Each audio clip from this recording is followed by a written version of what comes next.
जी ओम जय। आज आम जाना स्नान केते प्रकार। स्नान हेउछि 7 प्रकार। प्रथम मंत्र स्नान, मंत्र द्वारा शरीर स्नान करती।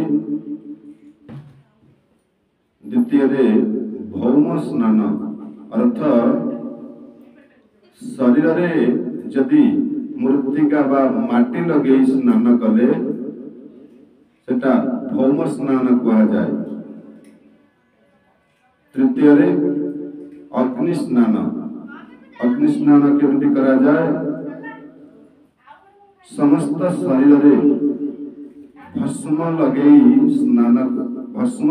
स्नान कले सेटा अग्नि स्नान कहा जाए। चतुर्थ दिव्य स्नान, जदि आमे वर्षा जल रे देहरे वर्षा जल पड़ुछि ताहले सेटा दिव्य स्नान कहा जाए। पंचम वारुण स्नान अर्थ जल मध्य जदि आमे बुड़िकी स्नान करुचे ताहले कहिबा वारुण स्नान। छरे मानसिक स्नान अर्थ आत्मा चिंतन करी मन मध्य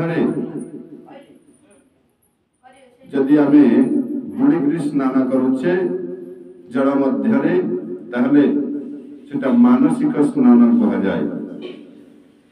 सप्तम कपिल स्नान अर्थ जो लोक माने शଯ୍या त्याग करिथिबे, शय्यारे शोइथिबे तांको स्नान केमिति करिबा? ओदा कपड़ा रे चुपुड़ी जदि सर्वांग शरीर पोछा पोछिबा ताहले तांको कपिल स्नान कहा जाए।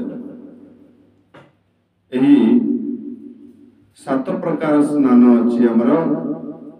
समस्ते जानिछन्ति जे बुड़िकी खाली स्नान करदेले स्नान हेबो ना, 7 प्रकार स्नान अच्छी।